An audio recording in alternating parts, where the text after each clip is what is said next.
Welcome back, everyone, to Barely D&D. This is your favorite Barely D&D podcast. We are in an evil land. We're getting ready to do some more walking. And I really think it'll be a day just of only walking. I don't want to pee in my pants tonight. Zach, what's our letter question, Zach? That's Abby. I just want to make this clear. No notes. Phenomenal intro. That was really good. No notes. That was really, really good. Our letter question is going to be. And welcome back to Accidental Adventures. You know how there's that like drawer in your kitchen that everyone owns, or like in your house somewhere, where it's like there's just stuff in there. And in the beginning, it had clear purpose. But years in, no matter how many times you've moved, you have a junk drawer. What's in your character's drunk drawer? Drunk drawer. Drunk drawer. Mine's a drunk drawer, but I'm tired, guys. I talk all day long. I think I know what's in yours. So. No. What? No. I'm tired. I was doing that today during class. There was some word that I just couldn't say, and I tried it like 4 times, and I was like, "All right, guys, we're moving on," and we just kept going. But who's the DM NPC? Just kidding. Just Nifty. Oh, wow! I think so. What a pull. Beans. It's just beans. It's just beans. Yes, I can do nifties. All right, excellent. Pee pee poo poo. Let's start with. I don't know. Let's start with the person with the most monochromatic background. That's 2 different shades. Is it me? Oh, it's Jaci because of the white and the yellow. It's crazy. I hadn't even noticed. Jaci, go get him, Jickle. That doesn't make any really sense. Monochromatic. It's just all yellow. It's literally 2 chromes. There's 2 colors. Find out. I said with 2 shades. Okay. What is in Rose? Abby's mad for you. Drunk door drawer. I think she would have a lot of candy and candy wrappers. From past candy that she didn't throw away. She just stuck the wrappers back in.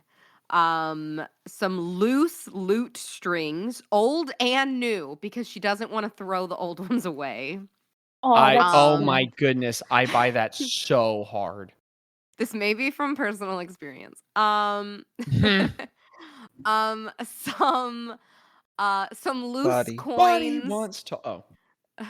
There would be some loose coins. She would have weird trinkets and rocks that she's picked up or stolen from Craig every now and then to save for herself and then threw in this drawer. There would be some dice for Beggar's Hope. Like it started out as probably her drawer for her like loot supplies, like for like to tune up her loot and all, like maybe some wood oil and stuff like that. And then it just turned into like her like obsessive compulsive little trinket drawer. Yeah. Obsessive compulsive drawer. Obsessive compulsive trinket drawer. Phenomenal, Jaci. That's so good. I really, really love that. Excellent. Okay. Let's go to Mickle. So actually, the perfect thing came to mind. Sometimes when Craig is helping Spagoober cook or do things, he doesn't know what to do with the scraps of the vegetables that he's cutting. No. Good. Oh and no. Oh no. He's afraid to ask, and so he's just been putting them in the drawers of the kitchen, hoping that was the right choice. Aw. And Mika, I know Spagoober comes behind him. He doesn't know this, but Spagoober comes behind him. Really something.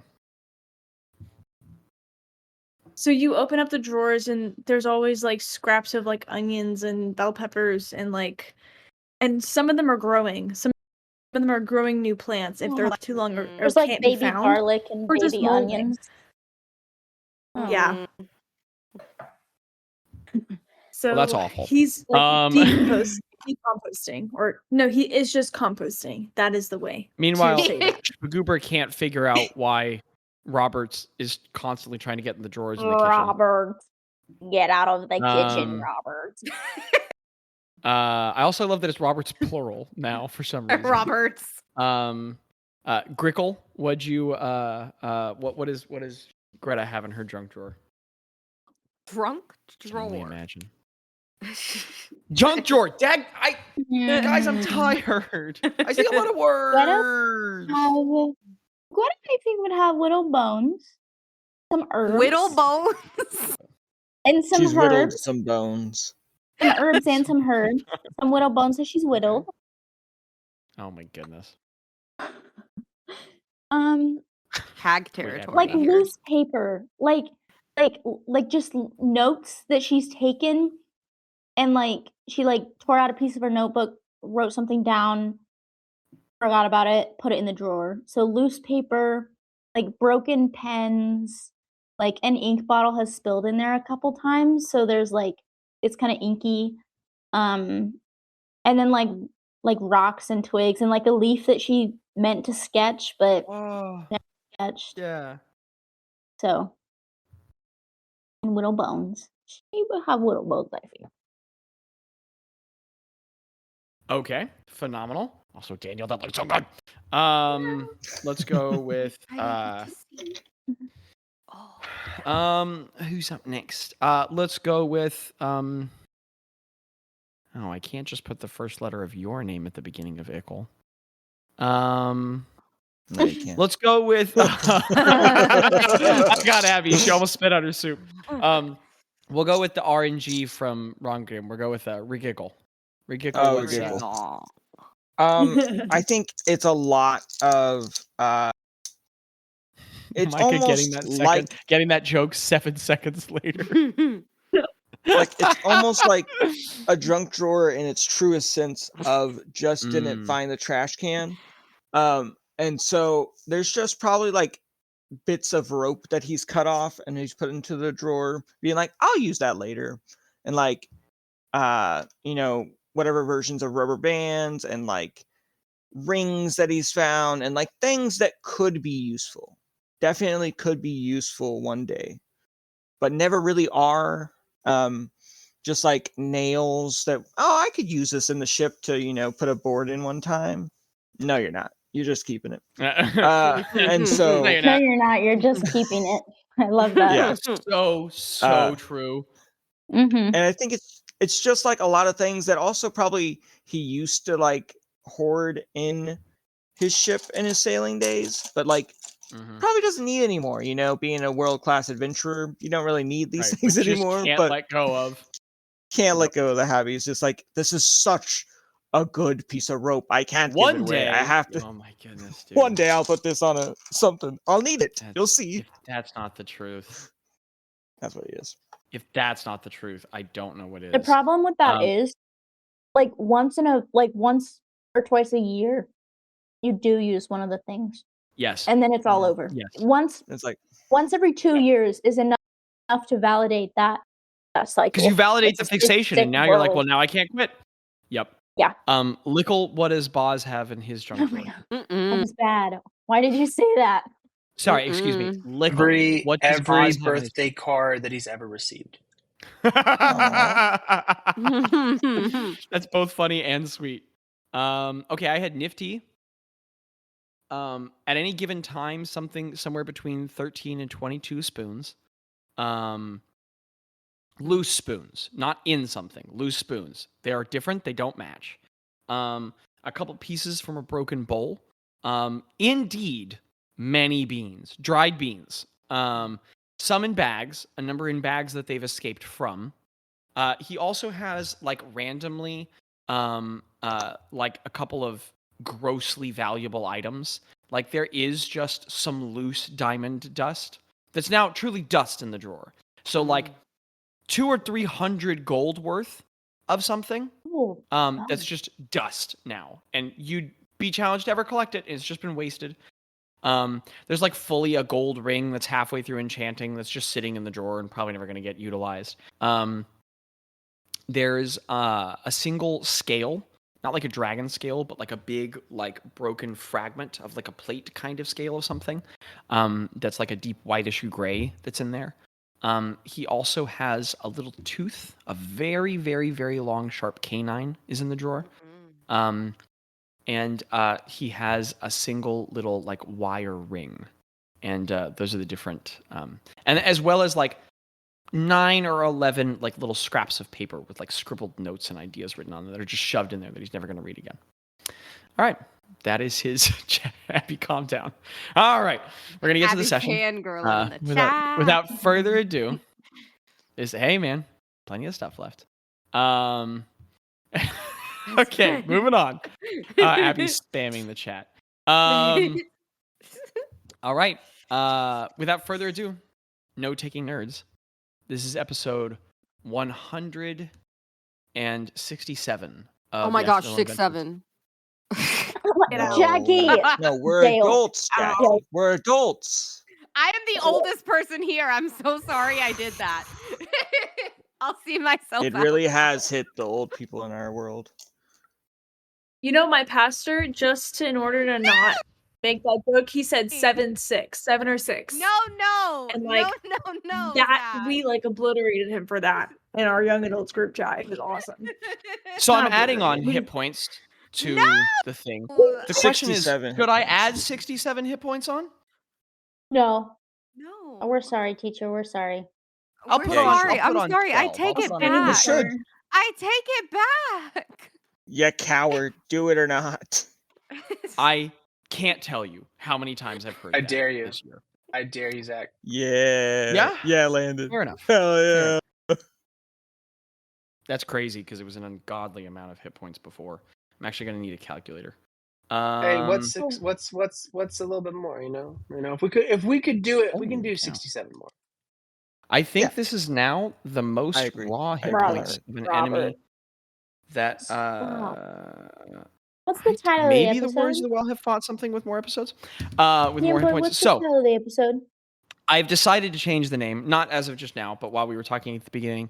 Episode 167, Between a Rock and a Dead Place. Ooh, nice one. Nice name. Or no. That's too long of a title, isn't it? I like Nah. No, it. I'm already written it down. Okay. Between a Rock She's and a already Dead reading Place. it. I I'm don't already feel writing good. it down. Between a Rock and a Dead Place. It's All right. written. The date is, this is a level 14 adventure. The date is 3488 PB. CB call the 10th. I'm It is. in. Then. You all are. Let's get some mood music on, guys. Fun guys. My face is so hot. It has been hours. Oh, it picked up right where it was in the song. Let's start at the beginning.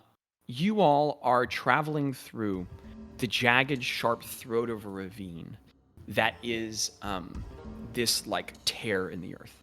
Dark obsidian climbs up in walls around you, sharp, and red tongues of liquid heat pool and sift through the earth. Not everywhere, but fairly often. It's not the worst thing to get around, but it is truly painful getting near them sometimes. And every once in a while, we need to jump over it. It like hurts. Even getting near the tongues of lava, there's these little like streams of them, is painful. To get close to them hurts you. And the larger pools that gather sometimes, you don't get anywhere near. Being in their proximity is painful. The dark sky is black and heavy and unrelenting overhead, as if it has no intention of ever demonstrating the sun to you. Even during the day, you feel like you're in evening. It's so dim in this landscape. You can only imagine how black this place is at night, how truly lightless. And every once in a while, the landscape is just lit up by as red lightning claps the sky overhead, and there's this brief flash, and then it goes back to dark. You all know you're headed north, and you're trusting in this place, as Ro guides you with her keen mind, sensing and remembering where north might be, traveling toward it. As you all travel, is the party doing anything? Crunching through ash and rubble and stone. And also, Bazz's boots are going ding, ding, ding, ding, ding, ding, ding, as his little shoes are jingling.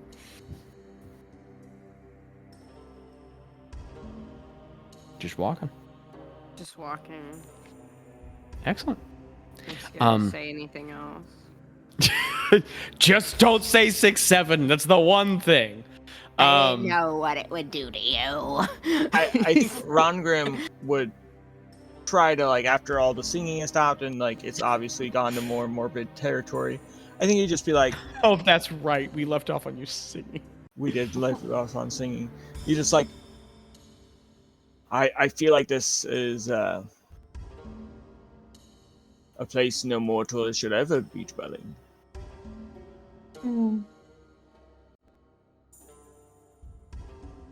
I'd like to know what it looked like before the hateful. It might have been a beautiful place.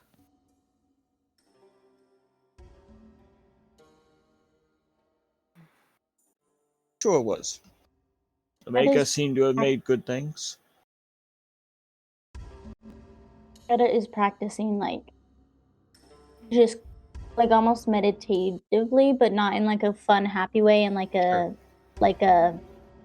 coping mechanism way. She's just, like, deep breathing, just, like trying to count her heartbeats and just trying to, like, square breathe her way into being okay. Tello his eyes are very sharp. He's just scanning everything all around. It's cool because he's, like, keeping the slow, very careful pace, but your party has to travel as fast as its slowest members. So everybody's just keeping pace with Gretta and Ro with their tiny little legs. And so he's, like, walking slowly, but that's a fair walk with you all. So he's just, like, treading slowly, and he has a bolt knocked in his new enchanted crossbow. You get the feeling he's getting a lot of comfort from having a magical weapon now. And he's just scanning everything around, looking. And he keeps nervously thumbing a knife every once in a while. It's Gretta and Ro with the highest passive perceptions. As you all tread and tread and tread through this throat of death, you all notice something catches your ear. As the pitch of the ground that you're walking on very momentarily shifts. The crunch, though, of your boots in the stone. A very hard place to be stealthy. Every once in a while, you'll get as if you're standing on something with a different density or texture. As you look down, each of you, at slightly different moments, but fairly similarly, it's this funny little moment where if someone could look at you all from a distance, they'd notice both Gro and Gretta, like, moments apart from each other, training their eyes on the ground. And you have a really hard time making out in the dim shade what's below your boots. Could I get a perception check from either of you? Or from one of you. It's not too high of a DC, whichever one wants to. I can You go. have to make a whole out of it. Okay. I got a 16. Ro, you notice easily enough as well as you train your eyes. Tiny little fragments of bone. And not like here where you are, as you train your eyes. Not a ton, but like little bits over there, and then way up there. And as you look back, some behind you as well. And you scan your eyes along the walls. Every once in a while, there's one in the rock face of the wall. Just a little piece jutting out. It's scattered among the landscape.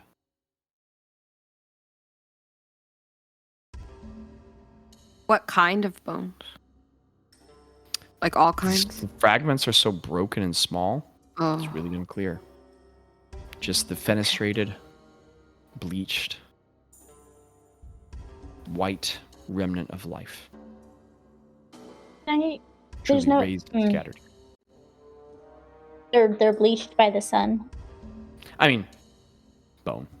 I'm just using romantic language. Yeah, but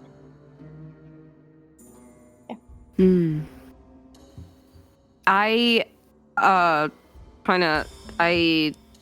elbow Tello, and I'm like, Okay.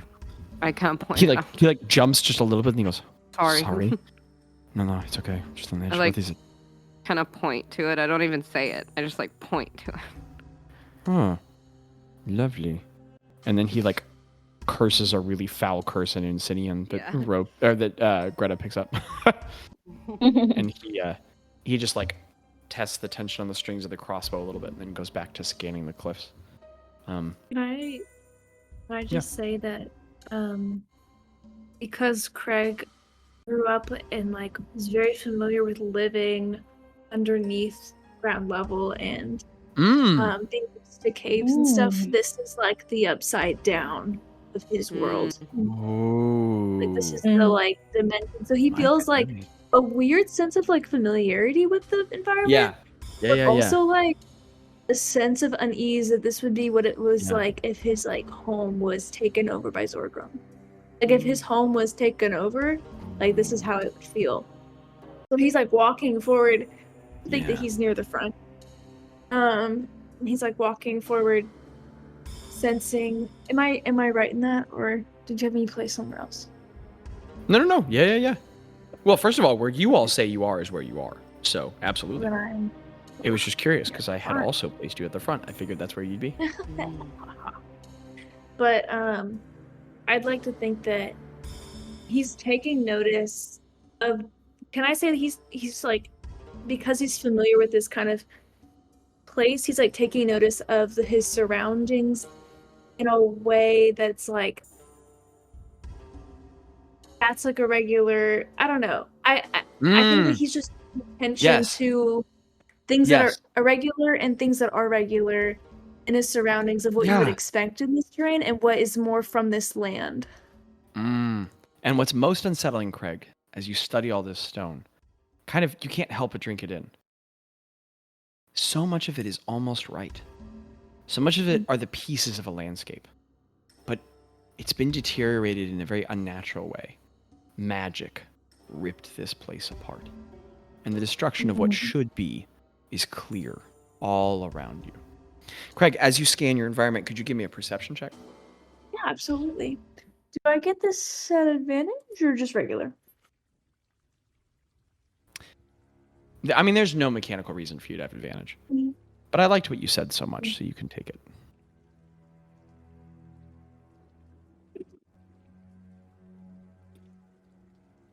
That's good. Because that'll be a 25. Oh! Okay. All right, Craig.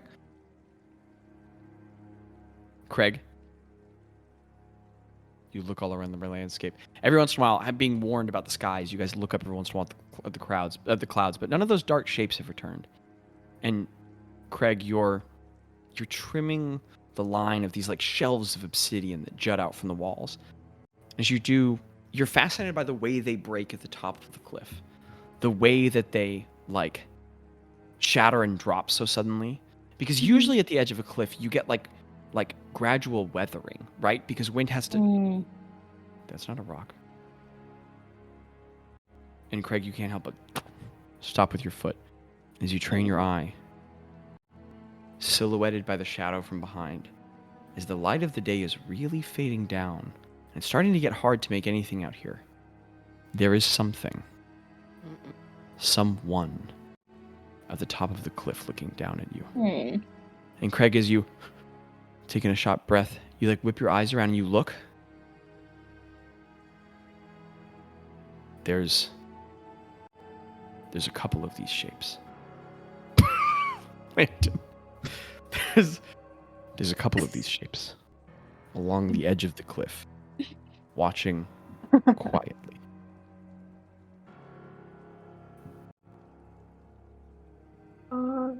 Hey guys. Keep walking a little normally, but there's some people watching us from above right now. Don't look too hard. I don't want them to freak out and start attacking. But if we could just kind of start talking about what the heck we're gonna do about it, that'd be great. Okay. As you all look up, oh man. Yeah, there's a humanoid kind of shape there. Another one there.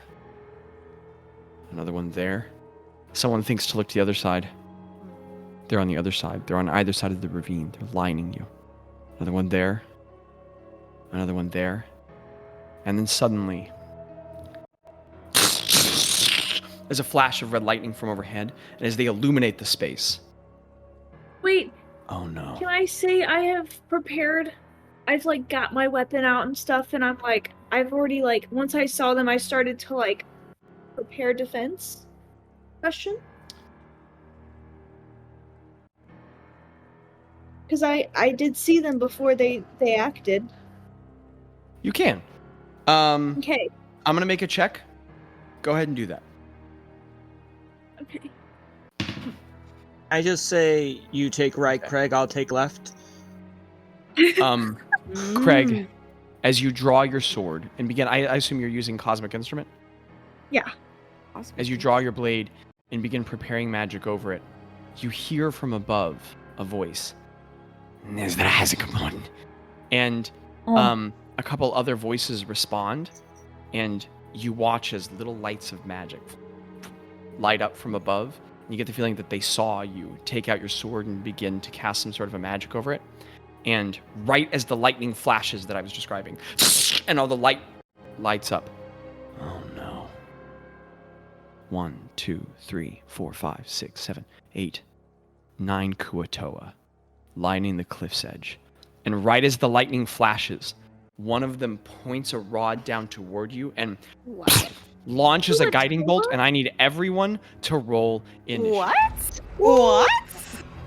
Kuatoa. Not what I expected. We're friends with Kuatoa. No, we're not, Michael. Michael, we're not. Michael, we are so... I mean, Micah's right. Micah's right. There is a very small group of them you are buddies with. You're also very much at odds with the entire empire. Hey. Aww. You said roll initiative? Yep. And what if I say no? You know what? Actually, hold on. I'm gonna change the song. I'm gonna come back to this one later. I'm gonna change the song to... This never happens. Okay. So many things going on. Okay, and be patient with me. I'm going to be running an ungodly amount of details here. Okay? You said 9? That's crazy. Crazy, man. You're crazy. That's crazy. You crazy. Zach, I'm gonna use my 7th level spell to do Conjure Animals, so just letting you know so we can get that prep too. Because we're probably gonna have a lot of wolves. A lot of wolves. A lot of wolves. Yeah. How about this? What if we call it even and I eliminate all my wolves and you eliminate 5 boys? How about that? I can summon 12. I can summon lots of wolves, and I can have them all do lots of things. I think it's only Landon as a player who would be like, okay, got it. Action economy blackmail. You added 67 hit points. I feel like cards are on the table at the. I want to be clear. Jackie added 67 hit points. No, I didn't. I also added. Know that would happen. I also added 11, and then Landon went, nerd, do 67. Yeah, so that's Landon. If you're gonna say you do it, then do it. Is all I'm saying. You gotta do it. You gotta do it, because if you wouldn't do something you didn't think we couldn't do, like if you thought 67 hit points would doom the party, we'd be dead. Okay. So again, okay, that's. Got this. I'm gonna roll for this. I have new combat music, by the way. I do like this. But Isn't I don't it great? like you right now. Okay, holy cow. I'm rolling some high initiatives. Get some help. Oh shoot. This is crazy. Guys, I don't like this. No. Okay. All right. What everybody get on initiative? I don't like. I'm seeing what everyone else got. I got a 21. Oh, chat, Zach. Oh, okay. You gotta Heck say yeah. it out loud for the most of it listeners. is. And let me I got a 16. Greta got a 16. Tello got a 6. And I got a 9. And I got a 21. What is happening? I got a 17. I don't like these odds. I got a Okay, 16. the battle map is up.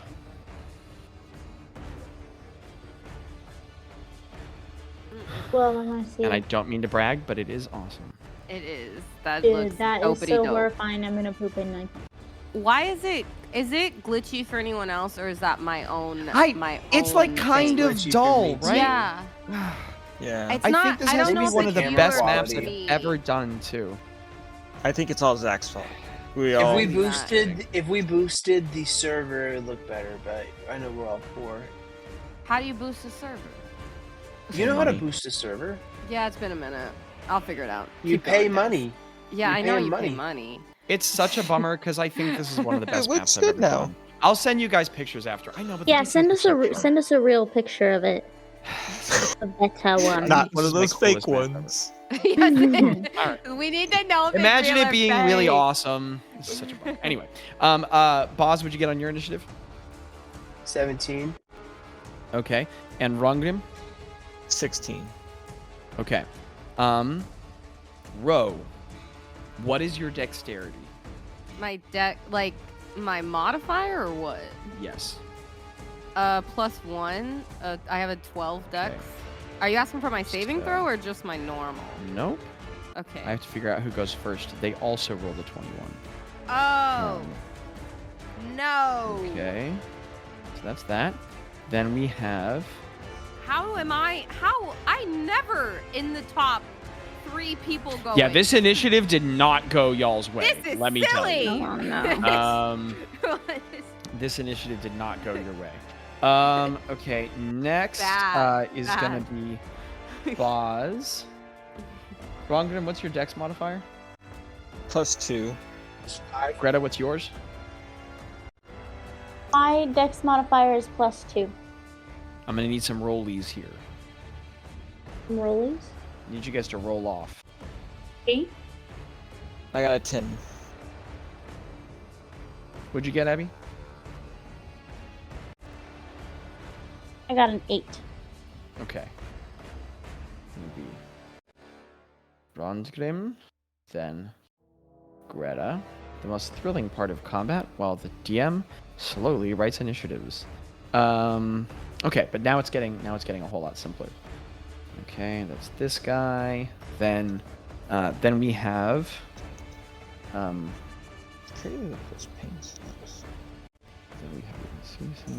Okay, then we have Craig, and then bizarrely, very last in initiative is Tello. Okay, excellent. Right up at the top. Oh my goodness, that map is so glitchy. I'm going to piss someone else's pants. Literally the best one I've ever done, but that's fine. Who cares?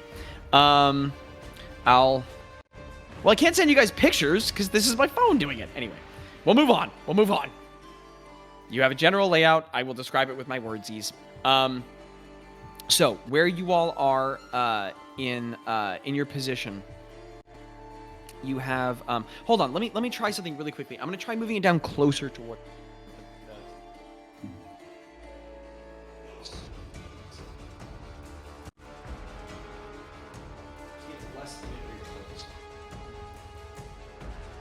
Okay. Did that help at all? Not at all. Good. Okay. At the top of initiative. Well, actually, first someone fired off a spell at Craig. So, Craig, what's your AC? Oh.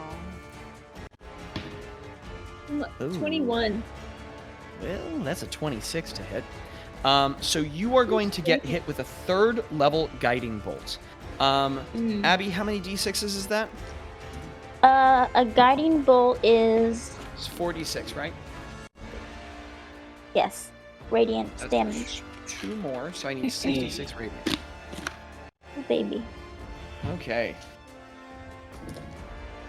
That is 10, 20, 27 points of radiant damage come blasting into you, Craig.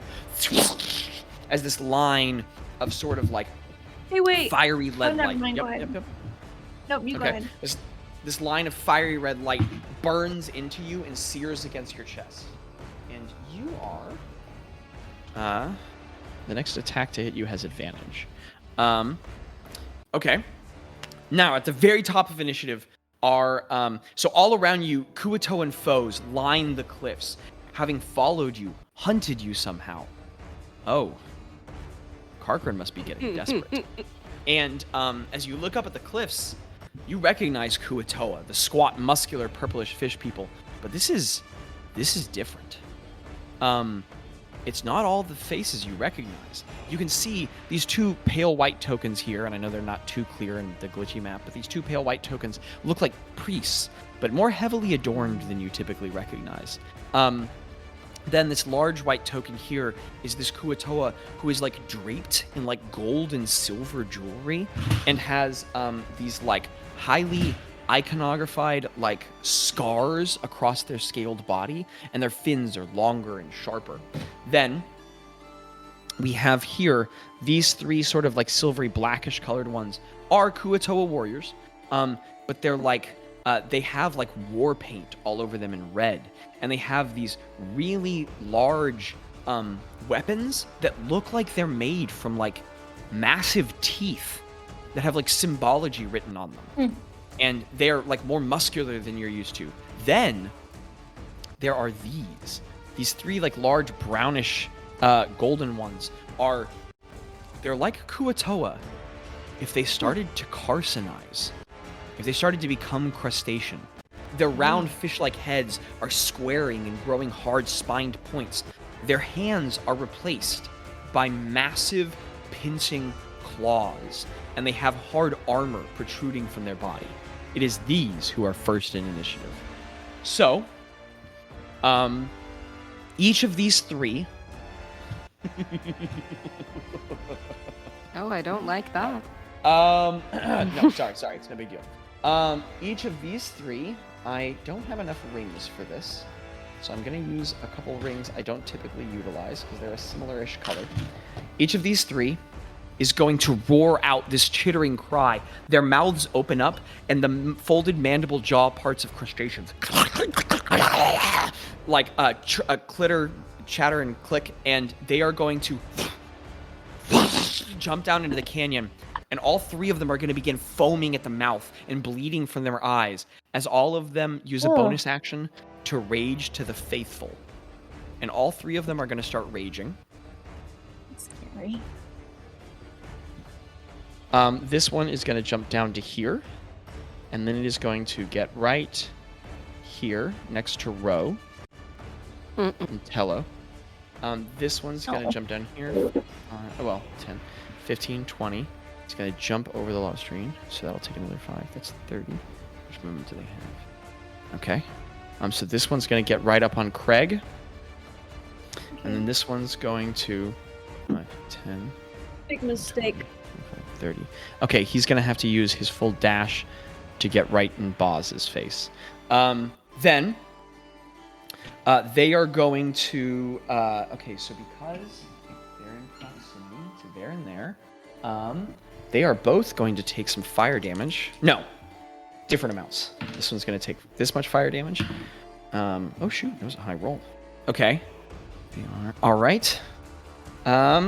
Sorry, there's a lot of details here. You got this. Okay. This is going to be one of the most complicated combats I've ever run. And then this guy is going to run this. Okay. All right. Okay.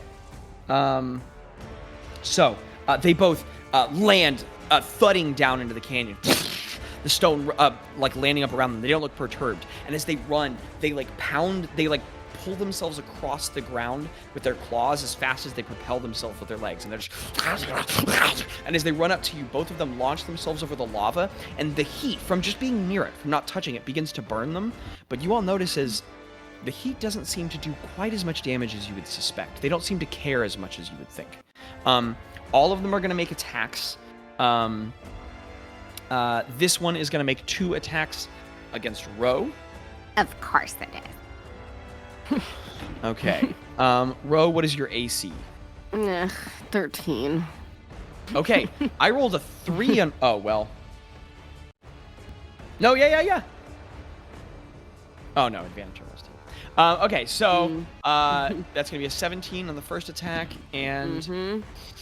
Oh, poo-poo! A crit on my new die. No, That's so bad Oh. die. Put that dice in jail. It's a bad omen. No.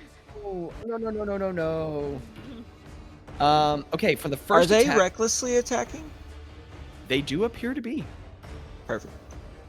On the first attack row, Mhm. you take 9 plus 4, 13 points of bludgeoning damage as the first Okay. pincher grabs your arm and just crunches down, and you feel your bones squeeze and almost start to snap. Very The rude. next one's gonna jab at your torso. It encompasses the entire width of your torso and begins pressing. This is the crit. You are gonna take. That's not good. What did you do to me, Zachary? Okay. Uh-oh. 13 plus 4, 17.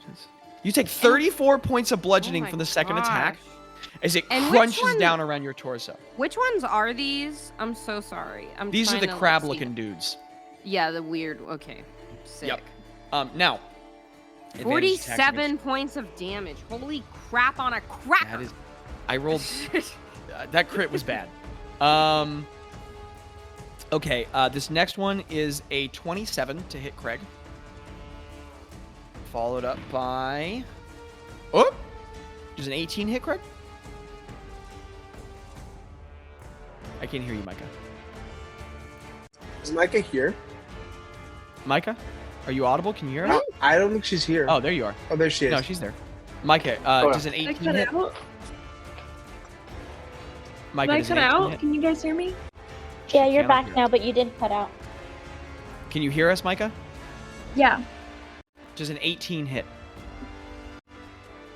Oof. No, it doesn't. Okay, so first attack's hits, the second one does not. So you deflect the second one with your brilliant shield, but the first one, as you like bat away one claw, the other one grabs against your armor and squeezes and presses down on it. The first one is going to deal 14 points of bludgeoning damage. What was the first one? 14 points of bludgeoning damage. That's it. No, One I hit, mean, one like, what did you roll? The first one was a 27 to hit. The second one was an 18. It's so sad. Okay, I'll add that to my my damage. Okay. Oh, Landon, I rolled horrible. What's your AC right now? I don't have formidable foliage up, so it's just 20. Okay. All right. 20. It's just 20. The first one's a 14 to hit and misses. Oh my goodness! And then I rolled really bad on on both at advantage. The second one's an 18. So, Bazz, what does it look like as both attacks miss you, as the pinchers snap outward at you? I feel like I just get uncomfortably close to him. Oh, sick. Like, I don't try to pull away, like, I lean in Yeah. and just, like, miss them. Like, the As you blind press spot. into his range, his claws literally go past you, and you like get up right next to him and then duck down. That's awesome, like a little bob and weave, I'm like like, a box. and I whisper in his little crusty ear, I say, "This isn't personal, man. I get it. Like, I know. Like, we're both here just doing our god stuff, man. I got it. But no hard feelings. Okay. Like, I'm excellent. sure you're a pretty chill dude. Like at the crab walk or whatever, you're like I'm sure you got like a sweet back home. You know, you got like some little crab eggs. I don't know, but As it's not personal. Bazz says, I'm sure you're a pretty chill dude. The foam of spit boils out of his mouth and the blood runs down his face. Next up in the initiative is Ro. What are you doing? Yeah, Who's on deck? okay. Another Kuatoa is on deck, and then up after that is Bazz. It's so hard for me to see They what's roll going on. Okay. Ro is gonna. I know, I'm Ro sorry. is gonna. I'm gonna try and do some stuff here in a minute to fix the thing. Oh, the but I'm map's gonna. kind of clear right now. Ro is gonna polymorph into a T-Rex. Oh! Okay! Yeah! Because I'm already like down to half hit points almost, so Ro is gonna go into a T-Rex. Could you describe what that looks like for me? Ro, like, for flavoring, like, obviously, she doesn't do this because it would cause an opportunity attack, but she kind of steps back and, like, just does, like, a couple strums on her lute, and it just almost sounds like a roar as she strums. Oh, sick. And as she does it, this purple and gold magic just kind of envelopes her, and it kind of like she grows and grows and grows. Like you can't really see her under it, but as she plays, and as she hits the strumming a few times, you can't see like inside the magic, but then the magic like falls, and a like a giant green with like purple scaling T-Rex with rose purple piercing eyes stands now over this Kuatoan crab thing that was just biting at her. As you strum that last powerful. And as she did that, by the way, I'm so sorry, but just to add the bonus action before she turns into a T-Rex, as she did that, it was so cool that it bardically inspired whoever was nearest to her. Who is that? I can't see. Do you want it to be Gretta or Tello? Let's do Gretta since she's a PC. Gretta, you're bardically inspired, D10. Ro, as you emerge in this massive flesh of green and purple transmutation rising upward, you're so big, you push,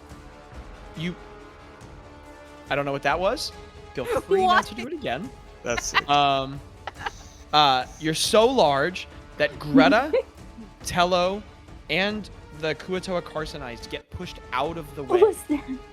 As you emerge there, an entire T-Rex, You're so stinking big. one massive leg, down, another one. Or actually, I guess we could no, you're so large we could put tokens on you. Tello's here. Tello's underneath you. And as you appear, Tello just goes, ah! He's just terrified for a second. And as you stand there, your huge jaws, and you have these purple stripes on your back and your brilliant purple eyes, and that's awesome. I assume that's everything? Yes. I don't think I can really do anything else at that point. Next up in initiative, it's the Kuatoa Venerated Acolytes. So these three dudes, this guy's going to jump all the way down, but he is going to take some damage when he falls, because it's a bit of a distance. That wasn't a lot of damage. Okay, 5 something, I guess. Oh, I lost my pen there for a second. So that's... Okay, down to that. The next guy's also going to jump down and take damage. Okay, that's more. Banged him up a little bit, actually. And then the next guy is also going to jump down and take damage. He took almost nothing. Okay. So all three of them land down in the canyon. This one's going to rush in on Rangrim. And this one's going to rush up to Gretta. This guy landed, so that was okay. So he's gonna make an athletics check to jump over. Okay, nat 20, he crushes it. Jumps all the way over, sets 10. 15, another one to jump. Ooh. He's gonna get a bit of the lava on him. And then he'll travel over to Bazz. So he's now also harrying Bazz. So he's gonna take a d6 of fire for the first lava. Does he have any? No. Oh, okay. Well, this sucks for him. And then, because he got way too close to that lava, he's gonna get seared a lot. You guys start smelling cooked fish as one of the Kuatoa, the guys with the war paint and the blades running with them, he jumps over the lava and he gets some of it on his foot and he starts screaming as it like starts burning up part of his foot, but he just froths at the mouth and keeps running. These guys look dedicated. Not like some you fought in the past. So all three of them arrived at their targets. This one is going to... Okay, what do I have here? Yes, okay. So with Teeth of the Young God, he's going to make 3 attacks against Rangrim. These are not reckless. Oh, I rolled high? The first one's a 24 to hit. Yeah. Second one's a 19. Yeah. Third one is a 21 or 22. Yeah. Okay, so all 3 are gonna hit. This is going to deal a d6 plus 2d6. This is gonna be 4 points of slashing plus 8 points of fire. Does it matter to separate those right now for you? Not right now. Okay. So 12 points of damage on the first attack. Okay, 8 plus 3. 11 points on the second attack. And not the highest rolls. 12 points on the third attack. So these 3 attacks with teeth. And he does these slashing motions. He's chanting, and these like blades made out of massive teeth catch fire. And he's slashing you with flame and blade as he goes. The next one is going to take its 3 attacks at Gretta. Gretta, what's your AC? My AC is 19. Okay, I rolled much more diversely the first time. My first one is a 24 to hit. My next one is an 18 to hit. And my next one is a 12 to hit. So only 1, right? Yes. Okay, excellent. How can I help you, baby? Okay. Can you make something? Sure. Do you think you could do that maybe like a little quietly? Okay, thank you, Omo. Okay, that's 8, 11, plus 3 is 15 points of slashing and fire damage, Greta, as they burn across you. What does it look like as the other 2 attacks miss?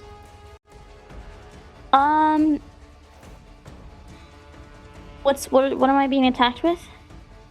Giant swords made out of massive sharp teeth that are on fire. Oh goodness. Yeah. I say that she sees them and she just kind of like ducks and she just dodges them. Bob's and then as she's looking at one, the last one just kind of like catches her right in the gut, I say. Oh. As it slashes across your armor, you're very thankful for magical armor in that moment. That just keeps you from being eviscerated. The last one's going to take its attacks against Bazz. And Bazz, you are on deck after this. I rolled awful. Bazz, I don't have a roll above 12. I rolled a 6, a 6, and a 3. No. I think he has an AC of 20. So, is there a particular way you evade 3 attacks, or is it more just really nimble movement and quick feet? How big are they compared to me? They're about your size. I mean, you're taller than all of them because you're a tall dude and Kuotoa are a little short, but they're all pretty big. Especially the Carsonized are pretty massive. They're big dudes. Okay. So you're taller than all of them, but same size class. Where are their eyes and their head? In the middle of their faces. Oh, okay, they're not like on the sides of like their heads or anything. Oh, no. You're right. For the Kuotoa, for the regular Kuotoa, yeah, they are on the sides. You're right. Sorry, you're right. They're on the sides of their head. I feel like I just want to stand. You keep moving into their blind spot. That's awesome. Yeah. I love that. So funny. All 3 slashes missed. Hello. Bazz, it's your turn. What are you doing? Zach, I had a question in the chat. I know there's like lightning up in the sky, but does it count as giving the bonus to call lightning that there's an existing storm? If I instead of like creating a storm, if I channel one. It absolutely does. Are there any? I'm sorry, I have a hard time seeing them out. I don't know which one is me. No, it's very fuzzy. I'm sorry. I really wish it wasn't like this right now. Not your fault. But, this is you right not here. Your fault. The red one. Okay. And then are there any there's that are within 5 feet of each other? Yes, the Kuotoa Acolyte is right here. One of the Kuotoa Carsonized is right here, and then right here in the blue is Craig. All right, and who's up on the mountain again? This dude over here. The white guy, the big old white disc. Oh, this one is the like super finely, like the one that has jewelry and fine markings. I want to do a call, and is there another token next to him, or is it just him? Yeah, there's another priestly looking one right here. If I put a lightning bolt in the middle, is that within 5 feet of either of them? Yes, 5 feet of both. Could I do a 5th level call lightning? Yup. Ooh, baby. And I just want to do a quick and have it strike right there in the middle. And So if my calculations are correct, that's 3d10 plus 1d10 from bonus, 4d10, and then plus 2 more d10. So that's 6d10. They have to do a dex save. That is phenomenal. Lando, that is Call Lightning is a concentration spell, correct? It is indeed a concentration spell. Okay, excellent. It is an action to cast. Good. It is an action to cast the concentration spell. And the loch. Okay. I'm checking all my features right now. Okay, I think that's just that. So, dexterity saving throws from both? Yeah. Okay. My first, the priest definitely fails. And the highly adorned one probably fails. What's your DC? 19. Yeah, both fail. All right, so now I roll some big old bad boy dice. Yeah, you do a lot of damage. Bazz, as you call out to the storm and your voice rings, a little bit of gold fire just flourishes out from your feet, and one of the lightning bolts soars down from the sky, and as it shoots down toward the ground, falling at impossible speed, it starts red and then turns a whitish gold before striking at the ground with thunderous sound. And how much damage does it deal? 43.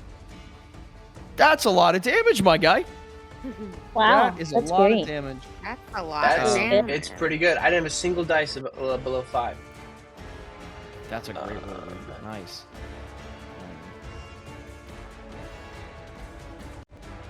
Okay, excellent. Very good. All right.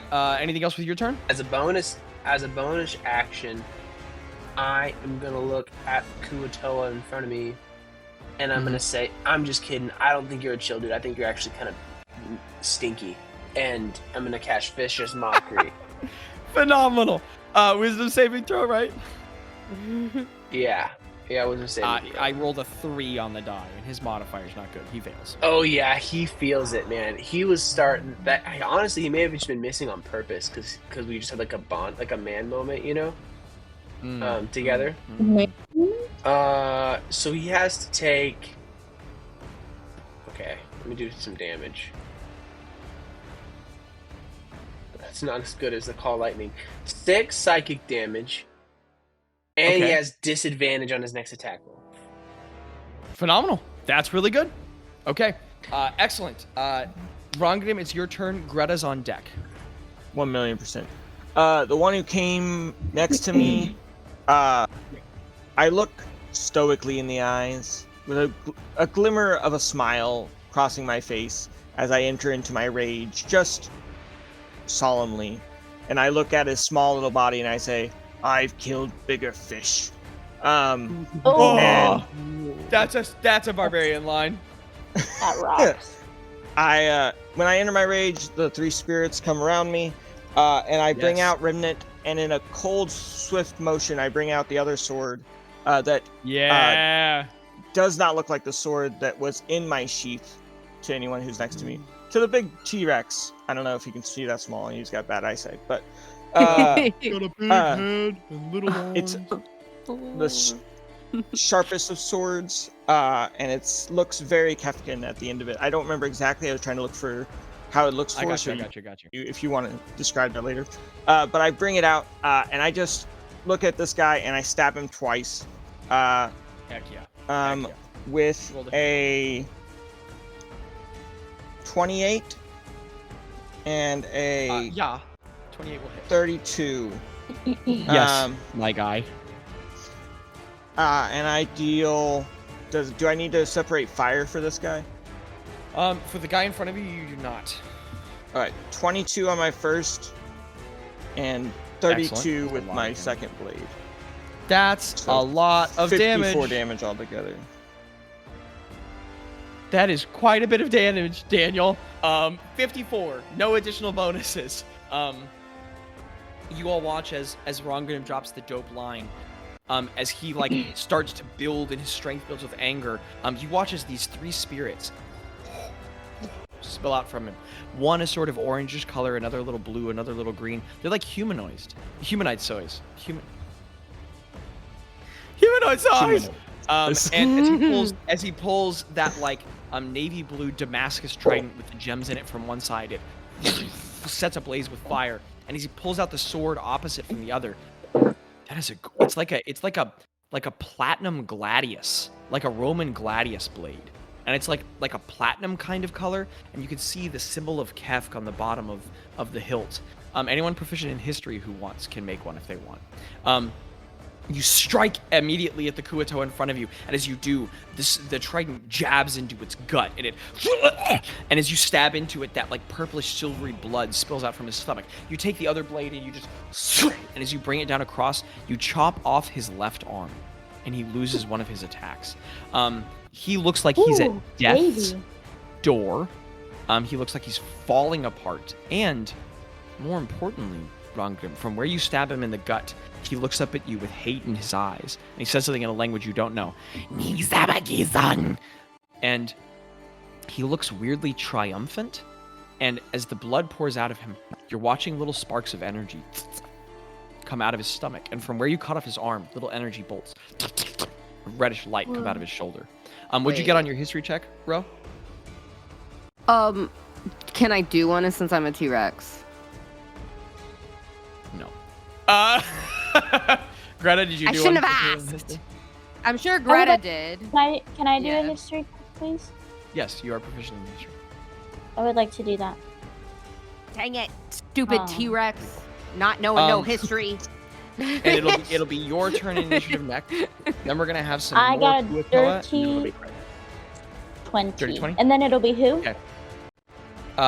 So some more Kuo-toa and then Craig. But Greta, you're up now. Greta, as he unsheaths the blade, I got a 20. Holy crap. Well, that's the most famous sword in the world. Stop it! In his left hand, Rangrim's holding Corona's blade. Or Corona's bane. The sword of Kefk. Whoa. That's the Emperor's sword. Whoa! He has the Emperor's sword in his left hand. Ro would know that. She knows her Would you say that? history. Yeah. Would you say that? Corona's bane. Like the bane of crowns. I mean, the bane of my existence. Okay. Greta, it's your turn. And then a bunch of Kuo-toa are gonna stuff. Wow. Alrighty. DM, there's a Kuo-toa in the front of me, correct? In my front? There is a Kuo-toa in the front of you. The T-Rex adds a lot, but you're right here. Tello's right here underneath the T-Rex, and the Kuo-toa is in front. Sorry, guys. Didn't mean to scare you with my... It's pretty awesome. I would like to... I'm gonna cast... Spirit Shroud on myself. Oh, before I say that, I'm gonna cast Spirit Shroud on myself. Let's and go, then... Abby. That's concentration, correct? Correct. At the first... I'm gonna cast Inflict Wounds at the first level. Spirit Shroud is a bonus action? Mm-hmm. Oh, but I can't do it's a leveled spell, correct? Yeah. Okay. I like that you did a trat. If it weren't for you meddling kids. Cool, I thought, okay. That's okay. I am going to... I'm gonna get on my broom. Oh? And I'm gonna risk an opportunity attack. And I'm gonna just fly away from this fool. Now, I'm correct that you still cast Spirit Shroud, though, right? I would like to do that, please. Okay, excellent. You will risk an opportunity attack, no biggie. Where are you going? How high? How far? How far above me is that little white token? He's 15 feet up, and then 5, 10, 15 feet this way. So he's 15 feet up and 15 feet forward. 15 feet up and 15 foot forward. So I'm just gonna... How tall is the T-Rex, would you say? It is about 16 feet at the shoulder. Okay, I'm gonna just fly right up. We'll say like 15. Okay, so staying in your same position? Yes. Okay. You are 15 feet up. Phenomenal. So Greta, you hop on your broom, and all these spirits, looking a whole lot like Dolgoth's cloak, come out from around you, and you lift up into the air. Opportunity attack. Roll pretty high. It's above 20. So you're gonna take. Okay. I rolled fairly average-ish.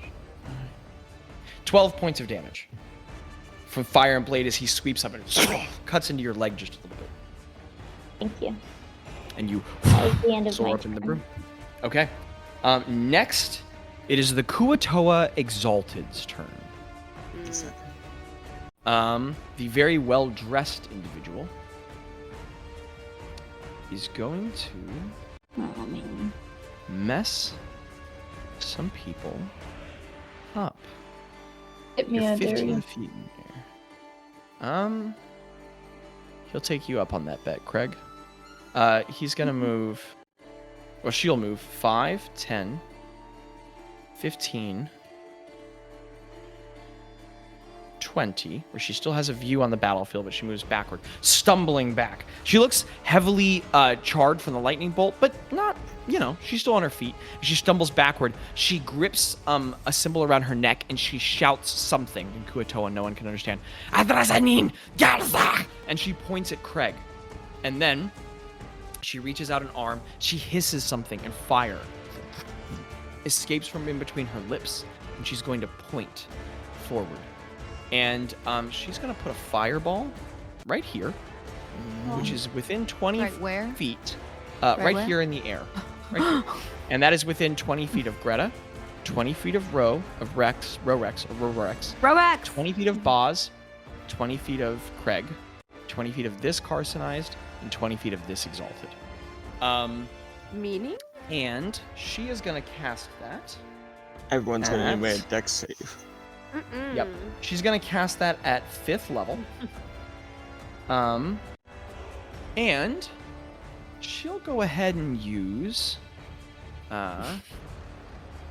she's going to use a sorcery point to use Empowered spell. Just so you know, Zach, I'm going to reaction, and my spirits are going to go around, I think, Greta, because I think she's the one who does not have the most hit points out of all those people. Okay. She's within 30 feet of me, right? Excellent. Yes, Okay. yes. Yeah, she is. What is everyone's dexterity saving throws? I might get advantage. I'd like an advantage. I love that. Casually Craig, you will have Oh, you put Godspeed's wings back up, right? No, I didn't. Well, how long does Godspeed's wings last? It doesn't say. I looked. Well, you've been walking for hours. It definitely. Oh, we put something down about it in the past. I think we went for 10 minutes. I'm pretty sure. I think But it was you've been 10 minutes. walking for hours, so the wings have dissipated. Do you have them multiple times a long rest? That's okay, because my first roll was a 20. That's phenomenal. Okay. You said we're doing a dex save, correct? I I'm so got a sorry. 24. Wait, Awesome. are we There's no rolling? prolonged Oh. rest. I can just summon. Let's check that language. Because that cannot possibly be true. That would be. I'm incredibly telling you broken. right now. Well, then I just did a bad job writing this item. Bonus action, this when you do so. 12-foot wingspan, you may likewise. Oh, no, I have your 1 hour duration. I'm sorry. It does say it. no I just problem. didn't see that 1 hour duration. Yeah. It's okay. It's okay. So that is going to be once per long rest. But that's Okay. fine. Okay, 24 from Bazz. What did we get for Greta and Rex? Greta got a 6. And Ro got an 11. Rorex got an 11 because Rorex's dex is less than. Yeah, T-Rexes aren't known for their Rose. dexterity. A 6 will save Greta. Good job. Are you kidding? That's awesome. No, it will not. It doesn't have That a was DC. neat. for Guys, not a DC-5. Was that a genuine deception? Come on. You fooled me. You fool. I wasn't ready for how genuine and sincere that "you fooled me" was gonna be. Okay. It's 8d6 at 3rd level. So 2 more levels. It's gonna be 10d6. Yeah.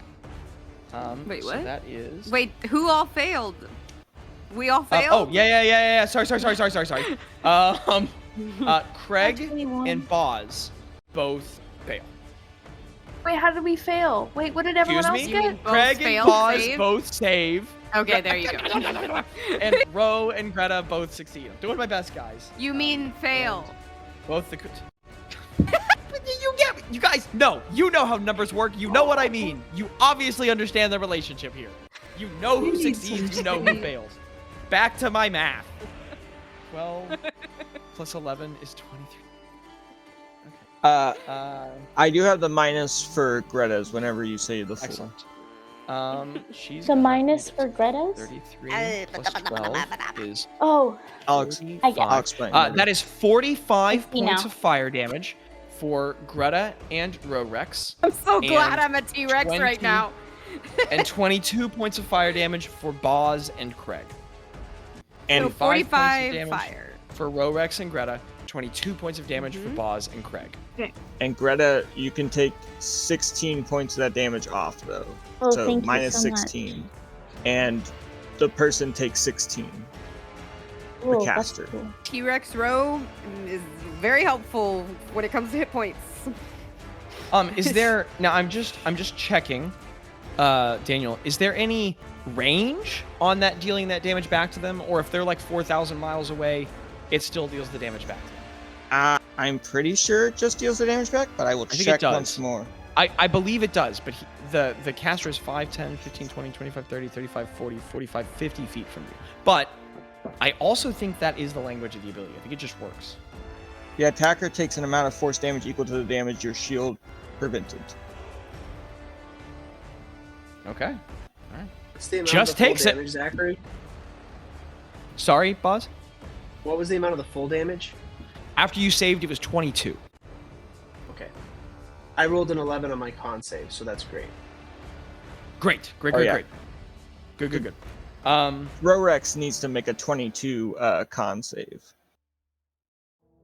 Wait, I need to That's make true. a con save? Oh, that's Because right. Polymorph. is concentration. Because polymorph, thank you. Okay. I do too. Okay. So- That works if I get a 10 or above, I'm still concentrating, right? You have DC 22 because so it is either half the damage you took or 10, whichever is higher, because you took 45 damage. DC 22 save. Do you add to any of that? Your con saving throw. Your constitution save. Yeah. Would you get on your con save roll? Okay. I'm gonna add. Can I add my per diem to it? You can, and you should.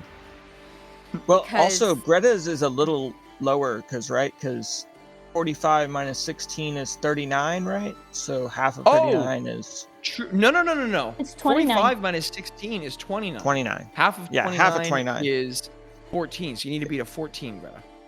Means it What do beats I it, need right? to beat? Yes.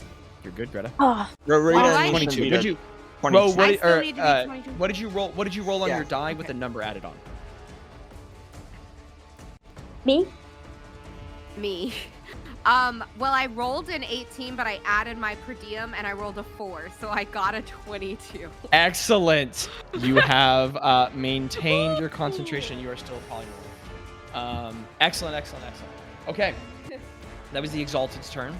That's crazy. Now we are going to go to. Oh, I didn't deal the damage to my acolyte here, The other boys. who failed and is not resistant. So Bazz, 45, baby. This acolyte here right in front of you looks like it is at death's door. Mhm. And as the fire burns over it, it falls to the ground. It barely struggles back up to its feet, feebly picking up its swords. But it is ravenously dedicated. and where all of the burnt flesh is charred and its jaw is melted toward its face, as blood is pouring out of the small gaps between its carbonized flesh, you watch as little sparks of red power are seeping out of it, and it just looks up at you with a determined expression. This seems bad. It's the Kuo-toa High Priest. Am I able to make a history check, Zachary? Wait, did I? To know what the red lightning, to know what that is, or no? It's not a part of any history you're familiar with. You can make an Arcana check if you want. Yeah. You know what? Yeah, give me an Arcana check. I see the reasoning there. Okay. I got a 16. You are an incredibly experienced and capable caster. These magics look evocative to you, like they are from the school of evocation. Guys, these things are gonna hurt us. They're gonna explode or something. They're gonna shock us. We gotta figure out how to mitigate it. Okay, Kuo-toa High Priest turn. The High Priest is going to...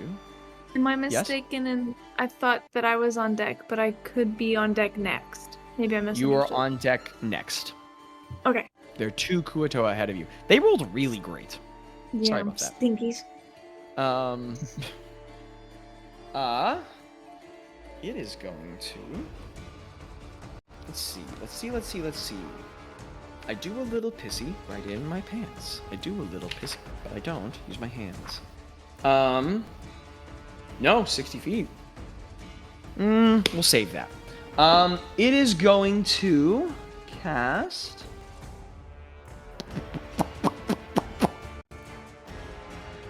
it'll put a guiding bolt. Who will it shoot? It's going to put a guiding bolt on... Who does it seem to do something incredible? Gretta's in the air. It'll shoot at Gretta. Shoot at me. I'm a giant T-Rex. All right, you sold me. It'll shoot at the giant T-Rex. You know what? That's true. It's true. There's a massive T-Rex. You know what? That's a good point. That's terrifying. It's gonna pump. I got you, Gretta. It's gonna pump a 5th level guiding bolt into the T-Rex. Let's go. Jeez, I'm glad. Let's go. I don't want to watch Row Rex go away, but real bad. What's your AC, Rex? Oh, as Rorex? Oh, why is it a 13? Why is it the same? Because you're a big normal, hunk bro? of meat. Because you're a big hunk of meat. You know what I rolled? I rolled a hit. A 13. A 13. So, startled backward from the fireball, it steps back onto its feet, holds up its rod, and fires. I don't know what Huff is doing. And fires this burst of light into you that sears into your side. That is going to be okay. Guiding bolt at first level is 4d6. I'm a 13 AC. So at 5th level, it's another 4. So that's 8d6. Okay. 8d6. What is 8? Get ready to make a con save. What's max damage? 8. You are gonna take 10. 8 times 6. Is 56 21. or 64? 22. Ooh. 32 points of radiant damage. And you need to give us a DC 16 con save. So 32 points of radiant damage, DC 16 con save, and you have... The next attack has advantage to hit you. And now it looks like you're wearing a little tutu. I'm wearing a tutu. Oh my god, Rorex is so cute. Okay, sorry. Okay, I had to get my hit points. We're down... What kind of damage was that? I don't think I need to know. Radiant. But, no, it doesn't. I don't think I... Yeah. And I got a con save. Okay. DC 16. Come on, baby. Hey, yo, baby. I rolled a 16. I'm not kidding. Oh my goodness. Well, you know you have a modifier, and I think it's probably not awful as a T-Rex. It's 0. As a T-Rex? My con... Oh! I didn't add that to the last one, folks. No. Okay. But you saved, so we're fine. I think, your con's probably pretty sizable, but... Yeah, yes, so actually, it's actually a 22? 16 plus 6? Holy cow. Yeah. So plus 6. Let's go. Right. Oh my gosh, I didn't use it last time. I could have not used my per diem. Okay, well, whatever. Well, we live and we learn. It is what it is. Okay. Craig, you rolled next in initiative. But Yeah. No. as you ready your blade No. and look at all the carnage and chaos around you, you all watch as little beads of electricity start pulling between sides of the walls of the ravine. And Greta, you can't help with your high passive perception but to notice that all those little white flecks in the ground are vibrating before they start rolling together and then pulling out of the ground a very large bone.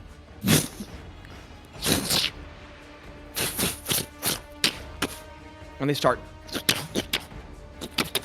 pulling out of the walls of the canyon until slowly but surely something horrible starts to happen. Bones. Piles and piles of bones begin pulling out from beneath the surface of the ground and ripping out of the walls, flying together. And as they bundle more electricity, you wait until one bolt of lightning from the sky fires down. And rising up, as I was finishing my whiskey, out of the ground is a gargantuan pile of writhing bones.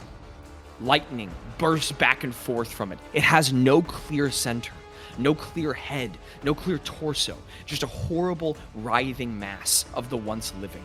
You can see where the bones connect in random sections. Tendons and tissue are trying to form before they're ripped apart by the own mass of the creature moving against it and breaking it into pieces. Bolts of sinuous electricity pull back and forth to the parts. This reminds you greatly of a creature you saw long ago in Zedge, except much bigger and much worse. Rather than a senescent atrocity, you all face one of Zorgrum's most horrible monsters. An unceasing massacre enters initiative. On the unceasing massacre's turn, it is going to... What should it do? What should it do? I think it's going to... Why? I'm gonna unboost this server, Landon. It is for its action. What? It's gonna open with... Well, hold on. Oh, okay, hold on. I'm having to remember a lot of things about this. Yes. Okay, I am starting to hate that. It will use... It's just gonna open with a multi-attack. It's going to move forward 5 feet, 10 feet into the lava. It's gonna go straight into the stream of lava. And it's gonna open by taking 3d10 fire damage. Okay. Good for it. I'm happy Not for that it. it matters much to it. It's 11, 19. Adorable. All right. Okay. It rolls over the lava, and as it starts to melt some of the bones, the creature doesn't even seem like it cares. And it lifts up from its mass 3 immense pseudopods as it, 2, as it goes 1 against the Kuatoa Carcinized directly in front of it, seeing no real difference in the enemies in front of it, and then another against the next nearest target, Craig. It's gonna hit the Carcinized, and Craig. It seems like a crit. No. I crit with a 33. Holy crap. Let me get this right. Okay, let me get this right. So basically, I waited a whole round of combat for my action to be completely removed, and also I'm getting damage. No. I think your turn is after this. Well, no. No, Your your turn turn is is after just It's not next. a turn anymore. You don't just cease It's to not be my- an initiative. Your turn is No, after I this. just It mean, is like, an unceasing like your massacre. You turn. I was unceasing. like, yay, my turn. Oh, big guy hurt me. Okay. Holy crap. 22, 30, 40, 47 points of bludgeoning damage to the Kuatoa Carcinized. It's going to resist half of that, so it'll take 23. Sorry, a lot of math here. So it is here. Then, against Craig, maybe say a quick little prayer for Mika. Krigo, you're gonna take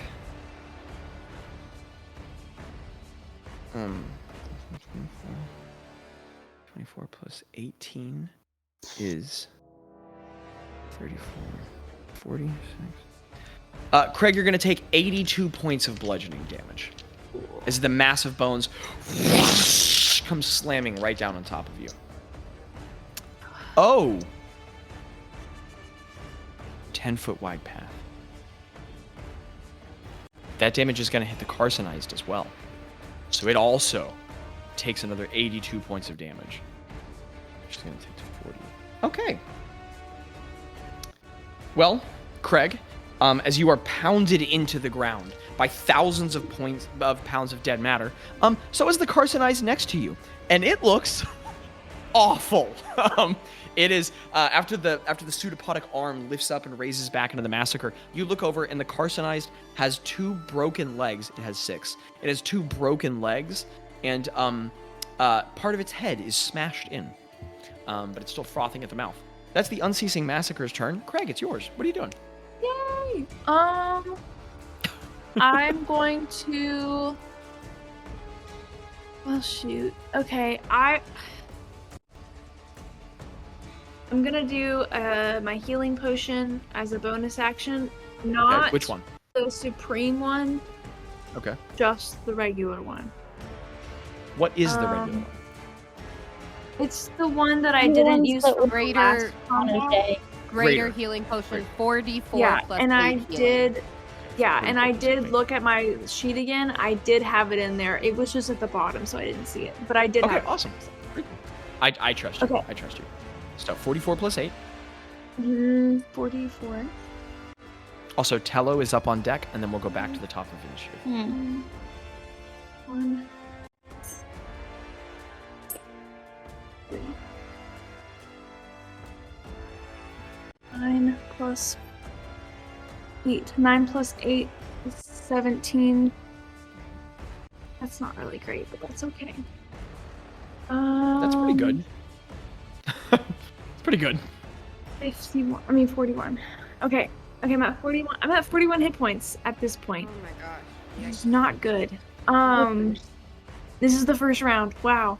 Okay, so I am going to attack because this is undead, right? That's the most undead thing you've ever seen in your life.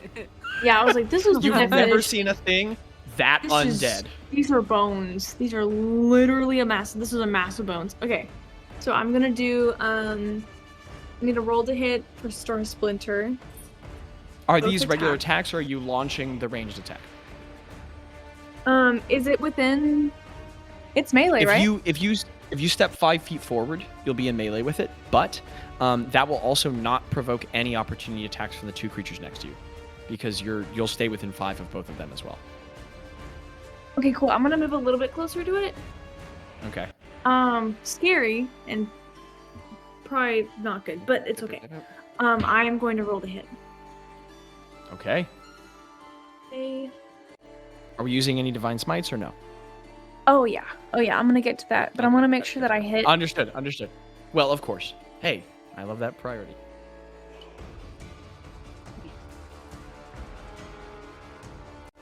What do we get on our roll to hit?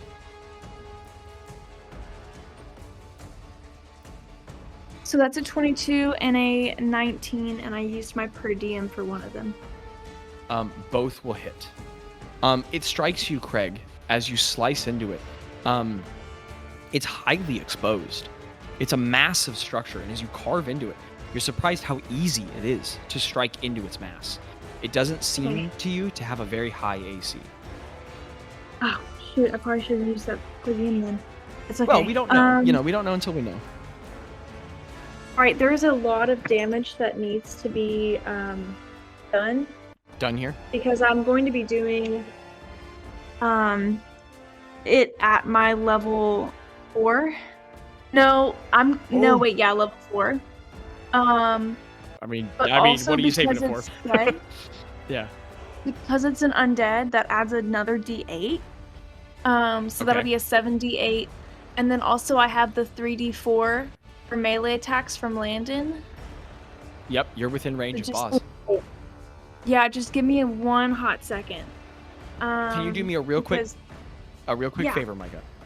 Yeah. So you're gonna need to do just so that we're straight on this. So it's your +6, just flat +6 from your strength and your bonus from the sword, and then your D6 from the sword's blade, and then your 3D4 from the fire.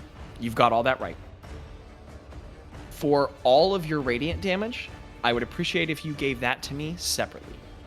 So calculate your slashing and your fire, and then give me your radiant damage separately. So I'm gonna reiterate what you just said, just to make sure I understand, because that's a lot. Yes. So it's the regular 2d6 plus 6 times 2 because you do 2 rolls. Yep. And then you said it was 2d6 for the slashing as well? So. For both of those rolls? Let me back this up because I might have worded it confusingly. Do everything you're doing because you're doing it right. But when you give me the number for the radiant separately. So don't give me one big total. Give me your slashing and your fire over here, and then your radiant over here. And how much was the... Oh, shoot. Because I combined it all. So how much was the radiant? The radiant is your divine smite. Oh, and then okay, one of the d6s from your sword is a radiant. One of the d6s from your sword is a slashing, and one of the d6s from your sword is a radiant. So it's 78 plus a d6 radiant, and then a d6 plus 3d4 plus 6 slashing and fire. Congratulations, you've made the world's most complicated paladin. Holy crap! Okay, what your brain just I'll message you. With? I'll message you. Can you just type I don't it? want you to have a cardiac event. Yeah, so that would not d6 be fun. plus 78 radiant separately, and then writing this down and trying to organize it to make it easier, and it never gets easier. Well, no. Somehow, like, you had it. More... You had it. And then today something was different. You had it right. The first time you said it to me, it was right. But today something's different, and that's not on you. I have typed it up. There you have your directions. If it's not going to overwhelm you auditorily, Micah, I'm going to move to the next person in initiative, but let me know once you have your numbers, okay? Okay, sick. That would be great. Thank you. Tello, you are up. What are you doing? Can you point to Tello on the map, please? Yes, he is impossible to see. So he is underneath a T-Rex right here. But he's right here. He is 5 feet away from Rongrim and 5 feet from being 15 feet underneath you. Okay. Can he see that little white token? Who is that white token? Is that the Kuatoa Exalted? This one on the cliff is the priest. This one all the way over here is the Exalted. From his angle, he cannot see the Exalted because it's 15 feet up on the cliff, and it is 5, 10, 15, 20, 25, 30 feet back from the edge from where he can see. But he can see the priest. Okay. How far is he from that priest?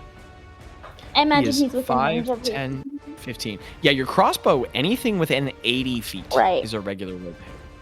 Okay. So I would like that to +2 now. I would like to roll to hit that guy. I'd like to shoot at that guy. I don't think you have sneak attack right now. No. He's not hiding in my shadow? I'm not gonna try to. Should I bonus action hide? I'll bonus action hide. Why not? Why the heck not? Here's what I'll tell you. Can I bonus action hide? Greta or Abby, this is possible.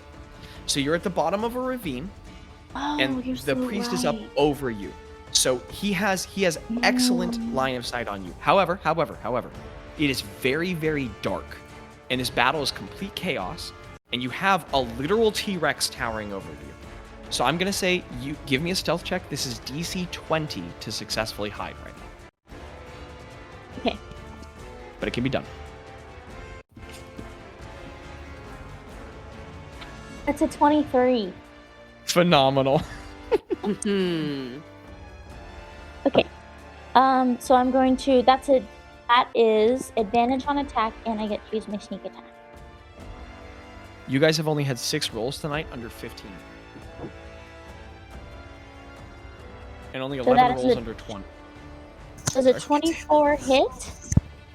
Does Yeah, a 24 will hit. Okay. And also, just as a reminder, Abby, it's a +2 to damage and a +2 to hit. I did add that. Yes, but thank you. I had some trouble calculating it. I appreciate that. Daniel, okay, tell her I'm she's a gonna nerd. roll. Tell her she's a nerd. Hello? Okay, so that is 1d8. What does a d8 look like? It's Some this say one. Micah is still doing math. She said things. Technically, I'm checking to make sure this is No, I'm just kidding. what I'm needing. 7d6. Whataburger cop. Whataburger cop. Heck yeah. Is that for the pipes? Mm-hmm. My pipes. Wait, what? Hey, What's for the Hey, pipe? Zach, Yes. was what you gave me for each attack? Or is it for all of it? Yes. Yes, that's It's for each attack? No, hold on, Mickle. Here's the Because the detail. 78 should be one for all of it, right? Or What I sent you Mhm. is the breakdown for one attack. Now, it's the breakdown for the attack that you used your 4th level Divine Smite on. Daniel, you can't use 2 Divine Smites in a turn, right? Yes, I you can. use Straining Smite. You can? Oh wait, There's I no can. limit of divine smites. Just the limit of how many spell slots you have. Oh, that's right.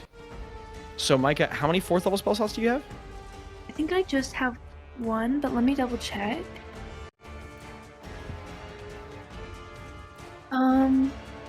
I do only I'll have get right one, back so I'm gonna go down to a 3, and I'll just subtract from one of the radiant damage. Yes, one of the you'll take D8s, one it'll less be a D8. 68. Mm-hmm. Okay. Okay, we're doing this again. Okay. One in space. Excellent. Go get him, I Micah. was like, this You're a doesn't champion. seem right. The math isn't mathing. You can do anything. Okay. All right, Abby. What'd you get on Tello's damage? 36. 36 damage. No charges Yeah. from the bow, right? No, because I didn't decide before I hit. I appreciate that honesty. But that would have been a great time to use it. How would you like to do this? Let's go Tello. Are you kidding? I'm so scared. Oh, Okay. Can I just say, like, nice and clean? Tello, like, he Yeah. like crouches down and he's really still, and he just like, you like, you know, and like you take a breath and then you breathe, and then you like, just right then, and just like clean and Yeah. clear right in the heart. So Tello, Can I also clarify? I did not use one of my silvered arrows because I forgot. Yes, to. thank you. No, thank you for clarifying. For whatever it's worth, unless you specify, I'll always assume Okay. you didn't. Okay. Though I appreciate the honesty. I just feel like that'd be a jerk move of me. So Tello's gonna take a long breath. He's gonna like steel himself. He realizes the T-Rex above him is Ro. He's going to confidently move directly under her, trusting Ro. And he's gonna stand next to the immense leg, and he's just like, oh, my life is insane. yeah. And he's gonna lift the crossbow up to his shoulder, and from around the edge of one of her legs, he crouches down. He takes one clean breath, and he just whispers, "Du manque," and then he's going to fire the bolt, and he just whispered, "You failed," in Unsinian. And as the bolt flies out, the Kuatoa priest lifts its staff, and he begins chanting, and he just goes. And the bolt went so cleanly up through his throat and out the back of his head that no one even saw it. And the Kuatoa priest just falls down the front of the cliff. Dead at the bottom. He's removed from initiative. Oh, Phenomenal.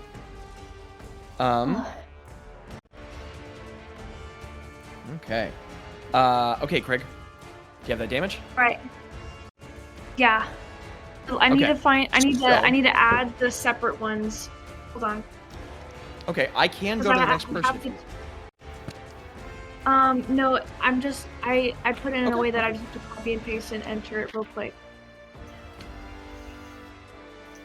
Luke comes Okay, back to so you and he's like, honey, how was 35. D&D? Well, it was fun, but my blood pressure went up.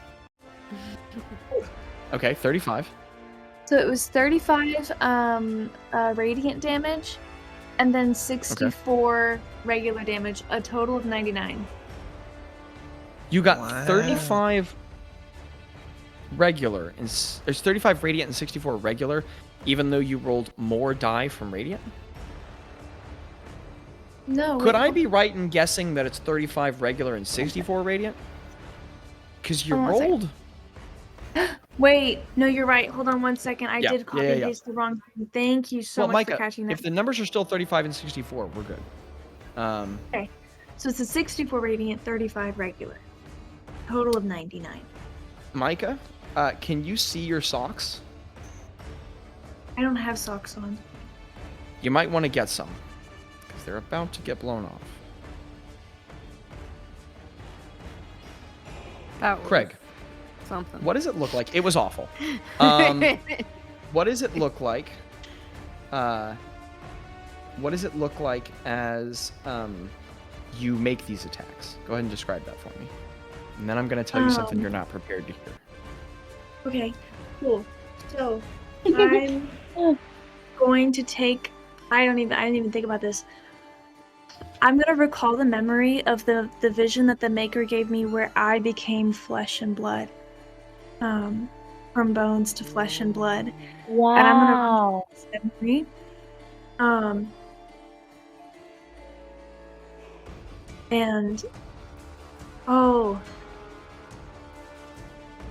And as I'm digging the sword, as I'm like preparing the sword and wielding it around,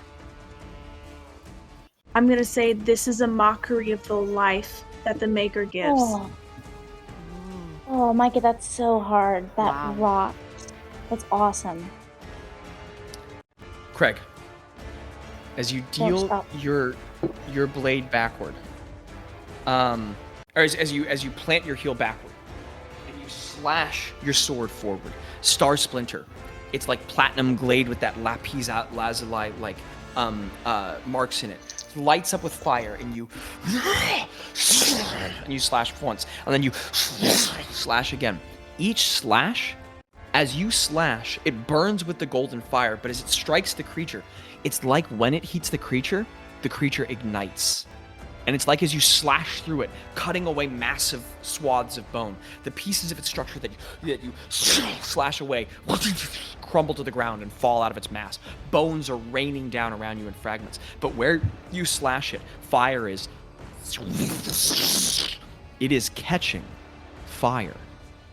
Oh, that radiant damage is doing a lot more damage than you would have expected. It looks like this is vulnerable to radiant. And as it burns upward, you hear this low, resonant, horrible sound. No, I do that sound all the time. It's more like like the grinding of bones making a screaming noise. And as you slash against it, Craig, you cut away massive swaths, and it explodes in golden fire. As you deal, the 64 is doubled, as it's vulnerable to radiant.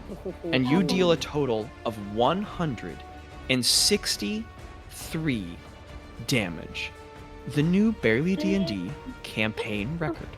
Whoa! By more than 60 points.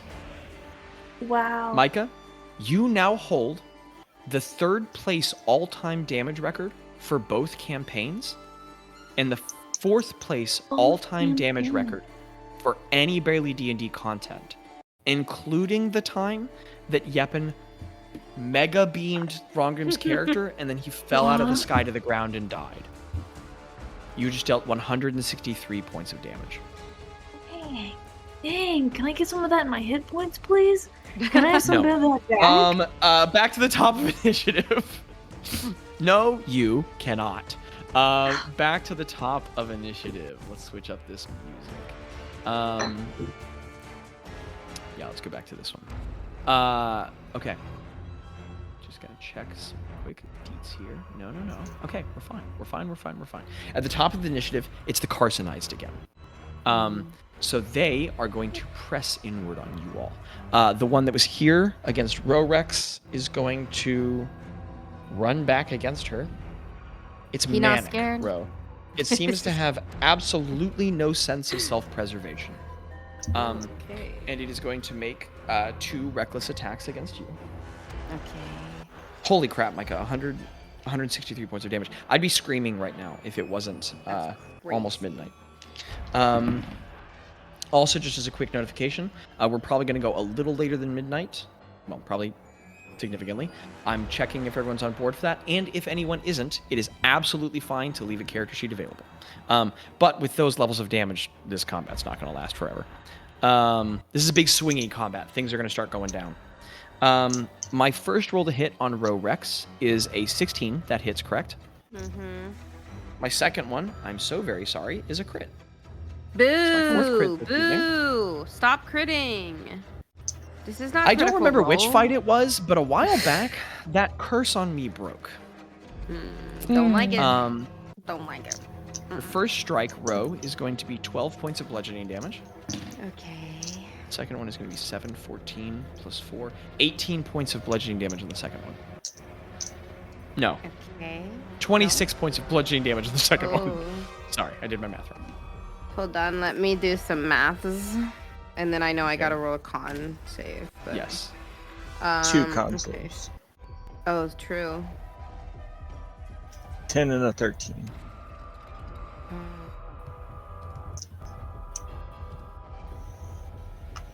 Okay, so before the con save, I am still Row Rex. She has not lost all of her hit points yet, but it is a bloody Row Rex. Okay, so a very bloody Row Rex. Okay, so con saves. Here we go. The first one. Ooh, okay. The first one is a 24. Yeah. Okay. That'll make. Okay. And then the second one, oh boy, is a 16. 16. Also save. So you are still Row Rex. Wow. Okay. Crazy. Next Carsonized is going to make 2 attacks on Bazz. They really should have flanked, but they're not that smart. First one's going to miss. Second one's going to hit Bazz. First one's in the 20s. Second one's below 20, so it won't hit you. So you're going to take 13 points of bludgeoning damage as another massive pincher grabs you and presses you downward, trying to break your arm. And then this one next to you, Rongrim, not particularly concerned with you anymore, is going to turn around and try and attack the Unceasing Massacre. Hit. It almost can't miss. So it is going to deal... let's see.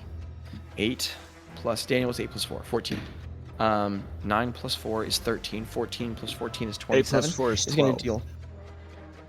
Yes, that's what I meant to say.